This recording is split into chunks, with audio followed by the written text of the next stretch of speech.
Ladies and gentlemen, you will see very soon that it's not only a declaration that is empty words. It means action for the future. This day is an historical day, and I'm honored to be here among you in this very symbolic place. Today was not only a day of analysis, discussion, and statement, but it was a day of truth, courage, and unity. This conference will stay in history not as a day of grim acknowledgement of weakness and helplessness, but as the first day of a new era. A time of steadfastness, of purposeful effort, and time of renewed energy and hope. It has been clearly exposed today. We are the victims of a slow but massive hostile societal engineering which ultimately aims to enforce Sharia law not only in our countries but in all humankind. This mad dream has already carved a bloody wound of pain, tears and slavery in human history, a still festering wound named jihad.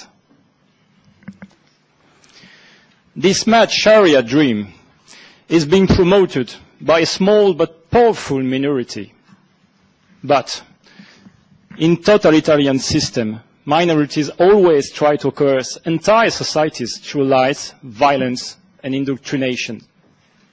And Sharia-inspired groups or societies are no exception. With the fog of lies, of deliberate disinformation and media manipulation, we were prevented from realizing the extent of this deadly threat and the identity of the main actors of this stealthy, subversive process already at work in the streets. But the day of blindness are over. It's finished now. We are no longer mesmerized and frightened by the atrocious campaign of defamation launched against us by empty words like Islamophobia or extreme right. Stupid. From today, the paradigm is changed, and I will summarize the new one in a very few words. We are the good guys.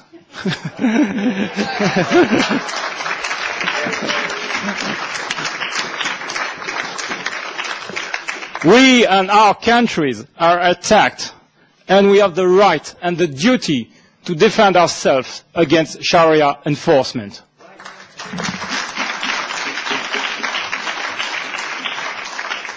And anybody threatening us or trying to prosecute us for doing this has objectively made an alliance with the enemy of freedom and democracy, and therefore disgraced himself in regard of human decency.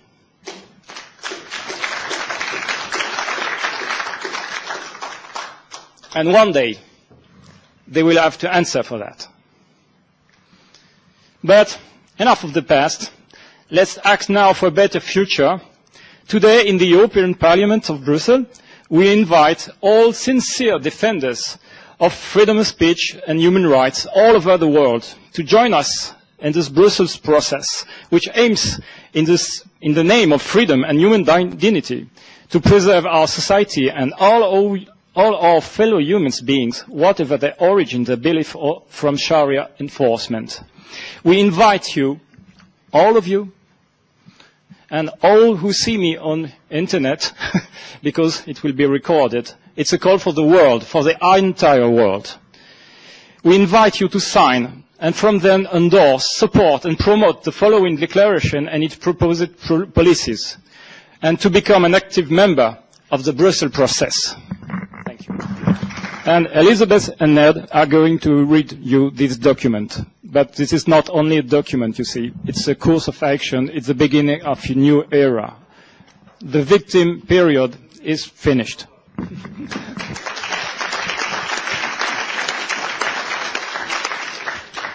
Before I start to read this, I want to add a historical note. The first Brussels Declaration that I know of, there have been several, but the first one that I know of was on November 6, 1973, from here.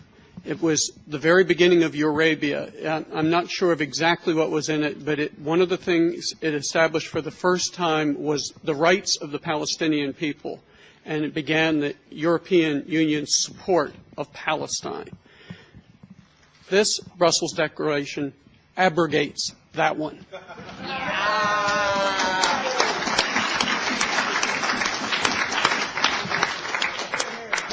2012 Brussels Declaration to safeguard individual liberties and human rights, to preserve free speech, civil liberties, human rights, and democracy against all efforts to injure and usurp those universal principles.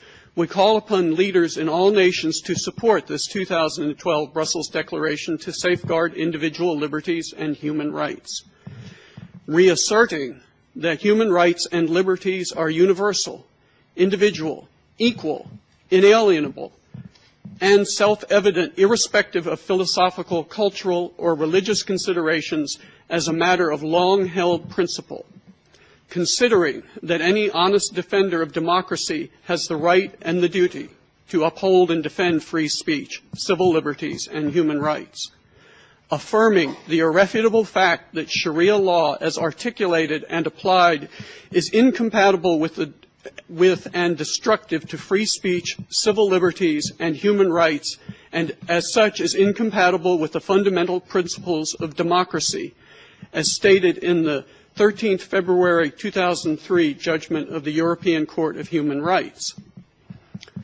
Acknowledging that the declaration known as the Cairo Declaration of Human Rights in Islam, also commonly referred to as the Cairo Declaration, curtails all human rights under Sharia law and Sharia normative behavior restrictions. And that comes from CDHRI Articles 22, 23, and 24. On the pretense that all human beings form one family whose members are united by their subordination to Allah. And that comes from Article 1 of the same document. Observing that the Organization of Islamic Cooperation, the OIC, being the creator of the Cairo Declaration and its current main proponent, has, by its continuous and single-minded activity, proven to be the principal international politico-religious organization working to restrict free speech, civil liberties, and human rights, and to enforce Sharia in the world. Asserting that any official endorsement or promotion of the Cairo Declaration or any cooperation with OIC that leads, by the test of consequences, to more enforcement of Sharia anywhere in the world identifies its perpetrator as an active opponent of democracy, freedom of speech, civil liberties, and human rights. Noting that such an identification renders illegitimate any attempt by the perpetrator to discuss or negotiate matters involving freedom of speech, civil liberties, and human rights in any local, national, or international forum.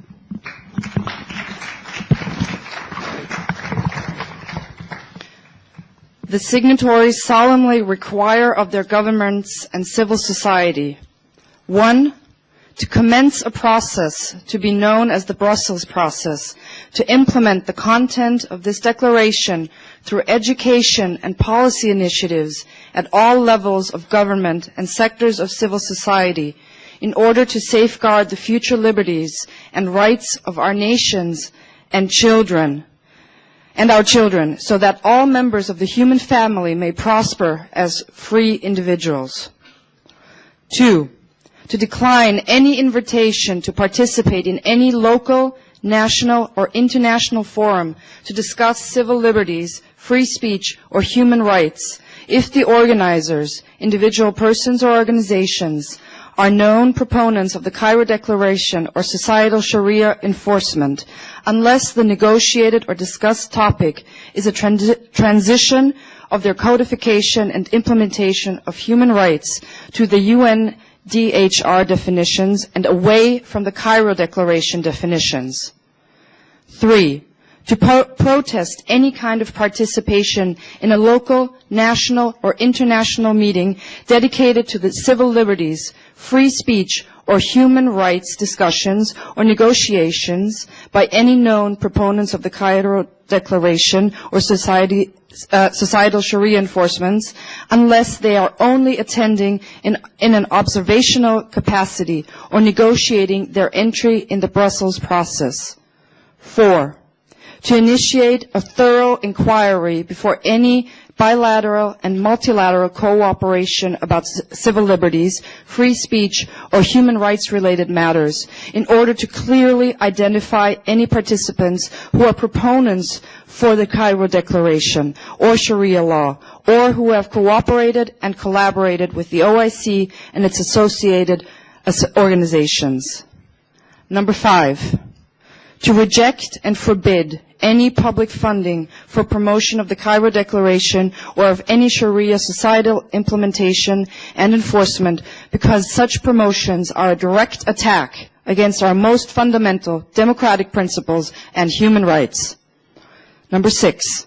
To stop any cooperation with all known proponents of the Cairo Declaration at a national or international level when that cooperation has as its aim or result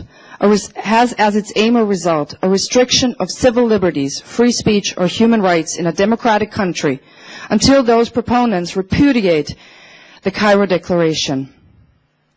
Number 7, to extend cooperation and support in all forums to former proponents of the Cairo Declaration who repudiate the suppression by the OIC and Sharia law of civil liberties, free speech, and human rights, and who assert that human rights and liberties are universal, individual, equal, unalienable, and self-evident, irrespective of philosophical, cultural, or religious considerations.